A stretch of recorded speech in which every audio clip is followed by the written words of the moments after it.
Assalamualaikum warahmatullahi wabarakatuh. Hai anak-anakku semuanya. Bagaimana kabar kalian hari ini? Sudah siap belajar? Ya, kali ini kita akan melanjutkan materi tema 4 subtema ketiga pembelajaran ketiga. Kali ini kita akan mempraktekkan membuat kompor tenaga surya. Kalian sudah siap anak-anak? Mari kita mulai ya.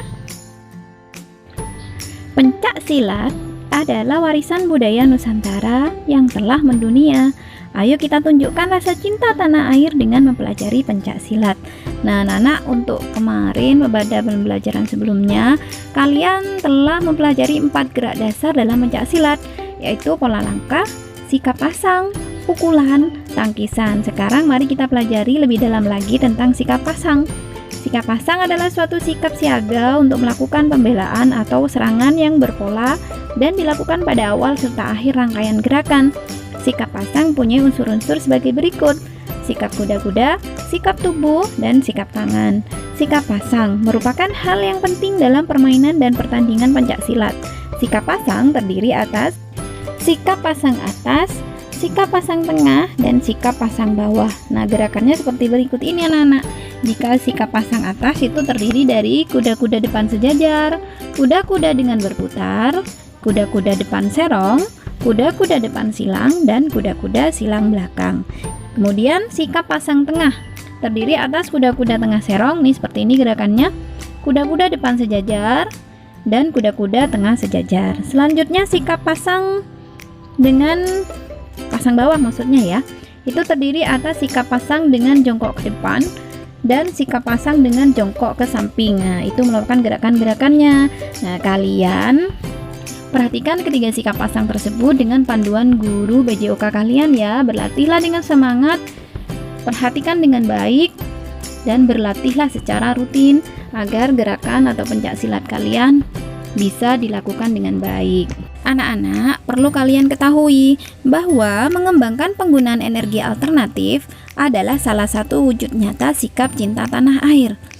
Seperti kemarin kita sudah menggunakan energi alternatif dari kentang, kemudian dari apa lagi?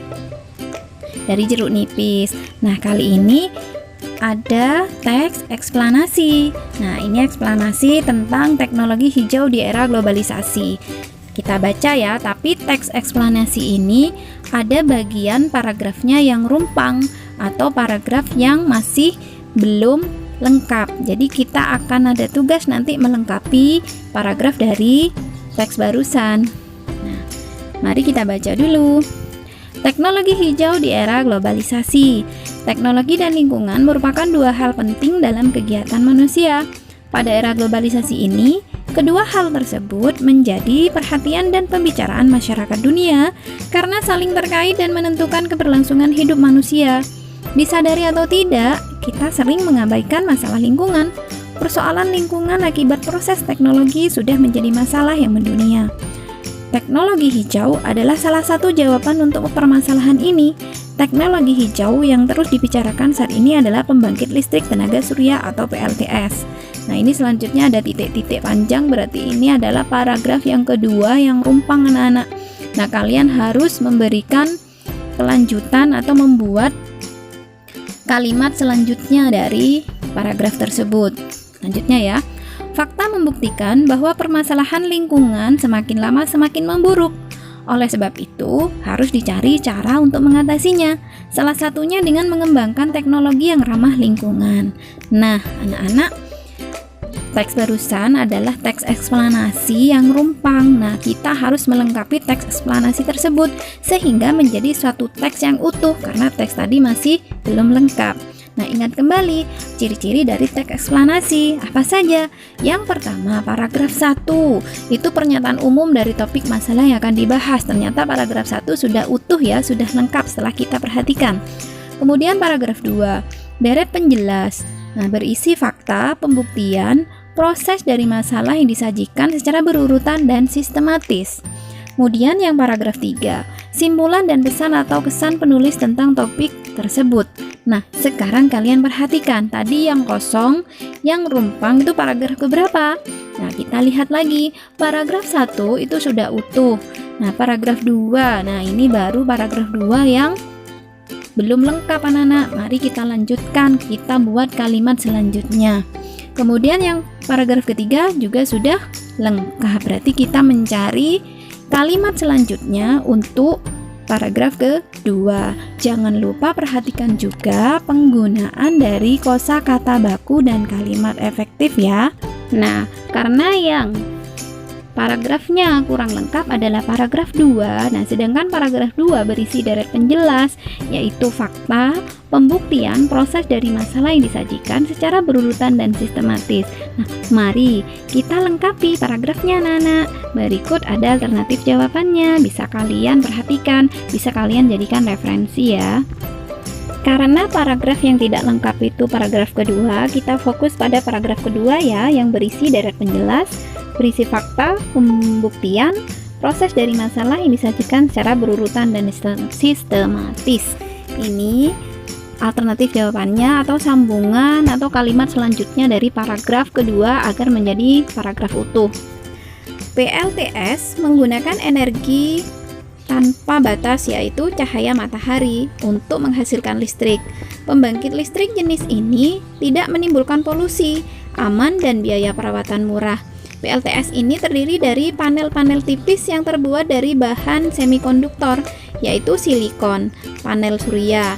Biasanya disusun dua, yaitu lapisan silikon tipe P yang bermuatan positif dan tipe N yang bermuatan negatif. Ketika terkena panas dari cahaya matahari, kedua bahan ini akan terhubung sehingga muatan negatif pada lapisan tipe N akan mengalir menuju muatan positif pada lapisan tipe P. Hal ini yang kemudian membentuk medan listrik.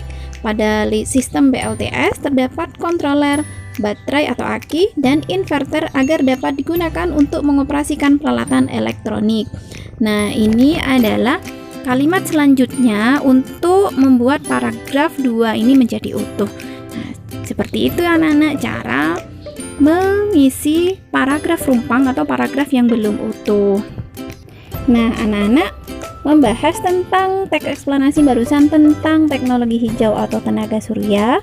Nah, sekarang mengapa kita tidak mencoba untuk membuat kompor tenaga surya? Nah, bukankah negara kita cukup merata limpahan sinar mataharinya? Meskipun tidak bisa menggantinya sepenuhnya dengan energi minyak dan gas bumi, setidaknya bisa menghemat dan mengurangi konsumsi minyak dan atau gas. Lakukan percobaan ini dalam kelompok besar. Diskusikan dan buat kesepakatan tentang pembagian tugasnya. Siapkan alat dan bahan secara mandiri dan bekerja samalah dengan semua anggota kelompok. Tentunya dengan kerjasama yang baik dan sikap saling menghargai akan mendapatkan hasil yang memuaskan. Nah, anak-anak ini kan tugas kelompok. Nah, karena kalian belajar dari rumah, nah kalian berkelompoklah dengan orang tua kalian, dengan kakak, dengan adik, minta bantuan kedua orang tua kalian untuk membuat atau mempraktekkan percobaan ini ya. Nah, ini kita akan membuat kompor sederhana tenaga surya. Bahan dan alatnya yang kita persiapkan adalah 2 kotak berbahan kayu atau triplek yang berbeda ukuran dengan selisih sekitar 1 inci di setiap sisinya. Kedua, koran atau sobekan kertas. Ketiga, kertas konstruksi atau berwarna hitam. Keempat, lembar kardus. Kelima, pisau cutter tebal. Keenam, pembungkus makanan berbahan aluminium atau plat logam. Aluminium foil bisa pula digunakan tetapi akan cepat kotor dan harus sering diganti. Ketujuh, plester atau perekat karet. 8 buah tangkai penyangga atau pilihan ya. Ini bisa ada, bisa tidak. Kemudian lem tahan panas yang kuat daya rekatnya. Ini juga bisa ada, bisa tidak.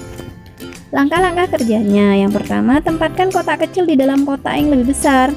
Isilah celah kosong di antara kedua kotak tersebut dengan sobekan kertas atau koran. Fungsinya sebagai penyekat atau penahan panas. Kedua, alasi sisi bagian dalam kotak kecil dengan kertas konstruksi hitam. Hal ini akan menambah tingkat panas kotak. Ketiga, lapisan 4 buah karton dengan bahan pemantul cahaya matahari yang terbuat dari plat aluminium. Pastikan tidak ada lapisan pemantul yang terlipat atau berkerut. Beri plester atau perekat karet pada pinggir setiap plat tersebut agar perekat dengan kuat pada karton. Keempat, pasanglah setiap plat pemantul sinar surya tersebut pada setiap sisi bagian atas dari kotak dengan sudut kemiringan sekitar 45 derajat. Kelima, gunakan tangkai penyangga di bagian bawah setiap plat pemantul agar posisinya stabil. Pastikan semua bagian sudah terpasang kuat dan tahan terhadap terpaan angin.